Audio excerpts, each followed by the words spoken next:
అంటే కూటమిలో తత్తరపాటు కనపడుతుంది నాకు.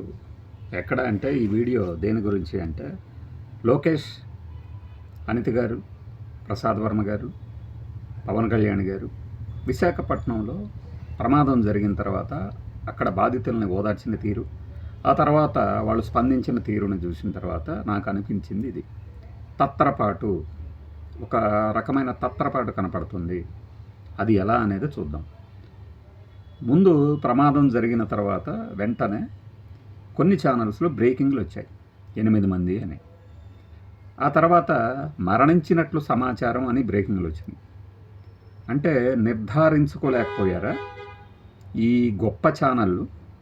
నిర్ధారించుకోలేకపోయాయా, లేకపోతే కావాలనే డౌన్ గ్రేడ్ చేయాలనుకున్నాయా? ఎందుకంటే ఈ ఛానళ్ళు ప్రభుత్వానికి సంబంధించినటువంటి ఎటువంటి వార్తనైనా ముందే వేసేస్తాయి.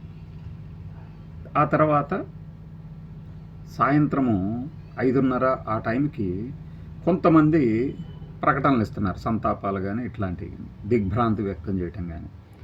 ఆ తర్వాత మంత్రి గారు వెళ్ళారు. తర్వాత కొన్ని ప్రకటనలు వచ్చినాయి. రెండవ రోజు ఉప ముఖ్యమంత్రి గారు, మంత్రి గారు, కేంద్ర మంత్రి గారు, ఆ తర్వాత మన కుమారస్వామి గారు వచ్చారు.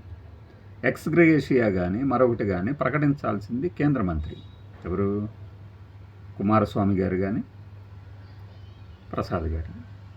వీళ్ళు మాట్లాడలేదు. బహుశా మాట్లాడింది మన మీడియా చూపించలేదేమో.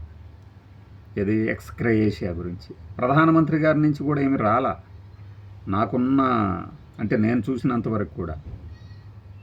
గత ప్రభుత్వం ఇలాంటి ప్రమాదాలు జరిగినప్పుడు చాలా పెద్ద ఎత్తున వెంటనే ₹1,00,00,000 అనే పదాన్ని చాలాసార్లు వాడారు, ఇచ్చేశారు. ఏంటి జోబీలోంచి ఏమన్నా ఇస్తున్నారా అని ఎగతాళి చేసిన వాళ్ళు ఉన్నారు. బట్ నిన్న పవన్ కళ్యాణ్ గారి నోటి వెంట ఈ ఎక్స్ గ్రేషియా మాట వచ్చింది.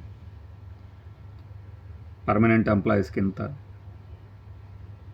కాంట్రాక్ట్ కార్మికులకి ఇంత అని చెప్తూ ఆ ఎక్స్ గ్రేషియా మొత్తం కలిపి 1,50,00,000 ఎంతో వచ్చింది, 1,70,00,000 అంతవరకు చెప్తున్నారు. బట్ 25,00,000 నష్టపరిహారము, లేదంటే నష్టపరిహారంతో పాటు క్వార్టర్స్లోనే ఉండే వెసులుబాటు, ఒకరికి పర్మనెంట్ ఉద్యోగం, ఇలా చెప్పారు. కానీ వెంటనే పోలిక బిగినైంది. జగన్మోహన్ రెడ్డి ఉన్నప్పుడు ₹1,00,00,000 ఇచ్చారు కదా, ఇక్కడ నిబంధనలు అనుమతించలేదు అనుకున్నాము. కానీ అక్కడ చనిపోయింది ఎంతమంది? 9 మందే కదా. ఆ 9 మందికి 9 కోట్లు ఇస్తే ఖజానాకి ఏమన్నా పెద్ద బొక్క పడుతుందా? మనం పొదుపు మంత్రం పాటిస్తూ స్పెషల్ ఫ్లైట్లు వద్దన్నారు కదా, ఆ ఖర్చు మినహాయించుకున్నా సరిపోద్ది కదా. ఇవి సోషల్ మీడియా నుంచి వచ్చే ప్రశ్నలు. మరి ఎందుకని ఆ దిశగా ఆలోచించలేదు? ₹1,00,00,000 అనేది చాలా ఎక్కువ అనుకుంటున్నారా? ఒక ప్రాణానికి ₹1,00,00,000 ఎప్పుడూ ఎక్కువ కాదు.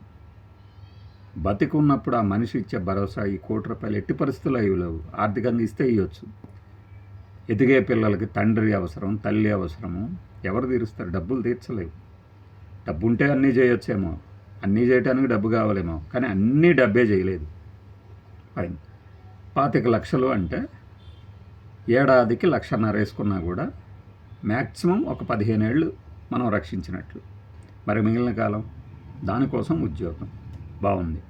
పెరిగిన ధరలు, ద్రవ్యోల్బణం, ఈ రెక్క ద్రవ్యోల్బణం అంటే వెంటనే ఇదేదో బ్రహ్మ పదార్థంలాగా ఉంటుంది కాబట్టి ఇప్పుడున్న రేట్లలో ఈ 25,00,000 కరిగిపోవటానికి ఎన్ని రోజులు పడుతుంది అంటే 5 ఏళ్లలో అయిపోతాయి. మీరు అనొచ్చు 5 ఏళ్లలో 25,00,000 ఖర్చు అవుతాయా అని. ఎస్, ఈజీగా ఖర్చు అవుతాయి. ఫీజులకు కానీ, పెద్దవాళ్ళు ఉంటే పెళ్ళిళ్ళకి కానీ, ఏదైనా ఫంక్షన్ల ఖర్చులు కానీ అన్నీ అయిపోతాయి. అంటే వీళ్ళు ఇలా ఇంత ఉదారంగా ఎందుకు ఇవ్వాలి అంటే ప్రాణాన్ని తిరిగి ఇవ్వలేం కాబట్టి. ఇది ఎక్స్ గ్రేషియాకి సంబంధించిన వ్యవహారం. తత్తరపాటు ఎక్కడ అంటే ఎందుకని ఈ రాత్రికే 25,00,000 ట్రాన్స్ఫర్ చేస్తాము అనే మాట వాడాల్సి వచ్చింది. ఎందుకు అంటే ప్రతిపక్ష నేత వచ్చి ఖచ్చితంగా దీని గురించి మాట్లాడతాడు అని. మాట్లాడితే మాట్లాడియండి.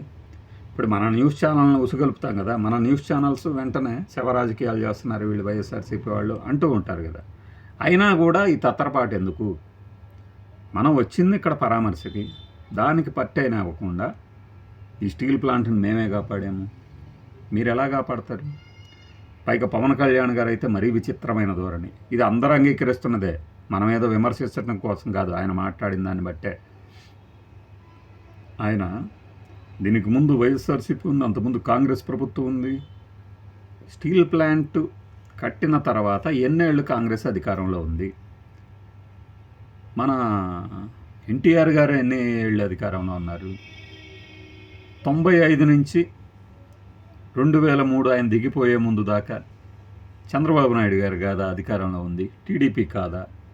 ఆ ప్రభుత్వాల పేరు ప్రస్తావించకపోవడం ఏంటి? పైగా స్టీల్ ప్లాంట్ ఆధునీకరిస్తే కానీ ప్రమాదాలు. 2 ఏళ్ళు ఏం చేశారు మరి? మన ప్రభుత్వమే కదా ఉన్నది, ఎన్డీఏనే కదా, రాష్ట్రంలో ఎన్డీఏ, సెంట్రల్ గవర్నమెంట్లో ఎన్డీఏ కదా ఉన్నది. పైగా మనం దీన్ని జగన్మోహన్ రెడ్డి అమ్మకానికి పెట్టాడు అన్నప్పుడు, మీరు కాపాడారు అన్నప్పుడు, మరి ఆధునీకరించడానికి ఎవరు అడ్డం పడ్డారు? 15,000 కోట్లు ఇచ్చాము అంటారు. 15,000 కోట్లు మీరు ఖాతాలో వేయగానే ఉద్యోగుల జీతాలకు కాకుండా పాత అప్పులు బకాయిలు కట్ చేసేసుకున్నారు కదా అప్పులు ఇచ్చిన బ్యాంకులు. స్టీల్ ప్లాంట్ను ఆధునీకరించడం పక్కన పెడితే, ఒక లాస్ట్ క్వశ్చన్ ఒకళ్ళు అడుగుతూ ఉండగానే ఆయన మైక్ ఇలా తీసేశారు. మనం వీడియోస్ పెట్టారు కదా, చూసారా? ఇందులో ఏంటి, సంబంధం లేని డిపార్ట్మెంట్ల నుంచి కూడా తీసుకొచ్చి ఇక్కడ ఈ పని చేపించారు కదా, అందుకే ప్రమాదం ఇలా జరిగిందట కదా అని అడుగుతుండగానే వెళ్ళిపోవటం దేనికి సంకేతం? అసలు ప్రశ్న అదే. విఆర్ఎస్ ఎవరి హయాంలో ప్రారంభమైంది? ఈ 2 ఏళ్లలోనే కదా. విఆర్ఎస్ కనీసం ఒక 200-300 మందికి ఇచ్చేశారన్నారు. కొత్త ఉద్యోగులను తీసుకోకుండా ఉన్న వాళ్ళని విఆర్ఎస్కి ఇస్తున్నప్పుడే ప్రజాశక్తి లాంటి పత్రికలు గత 2 ఏళ్లుగా బలవంతంగా ప్రైవేటీకరణ దిశగా దీన్ని నెట్టేయబోతున్నారు అని చాలాసార్లు రాశారు. లేదు దీన్ని అసలు అమ్మేదే లేదు, మేమెందుకు గమనిస్తున్నాం, నేనేదో హామీ ఇస్తున్నానని లోకేష్ గారు కూడా వైజాగ్ వెళ్ళిన ప్రతిసారి, సాక్షి పత్రిక మీద పరువు నష్టం దావా వేసిన కేసులో వెళ్ళిన వైజాగ్ వెళ్ళి వచ్చినప్పుడు ప్రతిసారి మాట్లాడారు కదా. ఆధునీకరించకుండా ఎవరు అడ్డం పడ్డారు మరి? పైగా నాసిరకం క్వాలిటీ స్టీల్ తయారవుతుంది ఇక్కడ అని చెప్పేసి ఒక సర్టిఫికేషన్ ఏదో వచ్చిందట ఈ మధ్యకాలంలో. అంటే కావాలని, అంటే ఒక కుక్కని పిచ్చి కుక్క అని ముద్రేసి కొడతారట ముందు. అలానే అత్యధికంగా అద్భుతమైనటువంటి క్వాలిటీ ఉన్నటువంటి సిమెంట్, మన స్టీల్గా ఉన్న వైజాగ్ స్టీల్ని నాసిరకం స్టీల్ తయారవుతుంది ఇక్కడ అనే స్థాయికి ఎందుకు తీసుకెళ్తున్నారు? దాని గురించి మాట్లాడకుండా ఈ రాజకీయాలు చేతులు ఎత్తమంటే ఎత్తలేదప్పుడు. బాధ్యత కలిగిన ప్రభుత్వం కదా ఇప్పుడు ఉన్నది. మీరు ప్రతిపక్షంలో ఉన్నప్పుడే అంత చేయగలిగినప్పుడు, దీని మీద మళ్ళీ ఏదైనా పెద్ద ప్రమాదం జరిగితే కానీ, మీరు చాలాసార్లు ఇంతకుముందు కూడా ఏదో ప్రమాదం జరిగినప్పుడు కూడా ప్రతి చోట సోషల్ ఆడిట్ చేయాలి, ఫోరెన్సిక్ ఆడిట్ చేయాలి, సేఫ్టీ ఆడిట్ చేయాలి, పర్యావరణం అది ఇదని మాట్లాడారు కదా. మరి ఎన్ని చోట్ల జరుగుతున్నాయి? ఆడిట్ల రిపోర్ట్లో ఏం తెలుస్తున్నారు? ప్రతి చోట ఉప ముఖ్యమంత్రి గారు వెళ్ళలేరు, అధికారులు ఎందుకు చేయరు? మరి చేస్తే ఇలా ఉండదు కదా. అదే అంటుంది, మనము పరామర్శకే పరిమితమైతే బాగుండేది. ఈ ప్రకటనలు ఎందుకు? వాళ్ళని ఎలా ఆదుకుంటారో అంతవరకు చెప్పకుండా రాజకీయాల గురించి ప్రస్తావన తీసుకురావడమే ఈ తత్తరపాటుకి నిదర్శనంగా నాకు కనబడుతుంది. ఇప్పుడు జగన్మోహన్ రెడ్డి గారు ఇప్పుడు మాట్లాడేస్తారు, దాని మీద మళ్ళీ న్యూస్ ఛానల్స్లోనో పేపర్లోనో 4 వాళ్ళకి యాంటీగా రాసేస్తే సమస్య పరిష్కారం అయిపోతుందా? అందుకే ఈ తత్తరపాటు ఏంటి?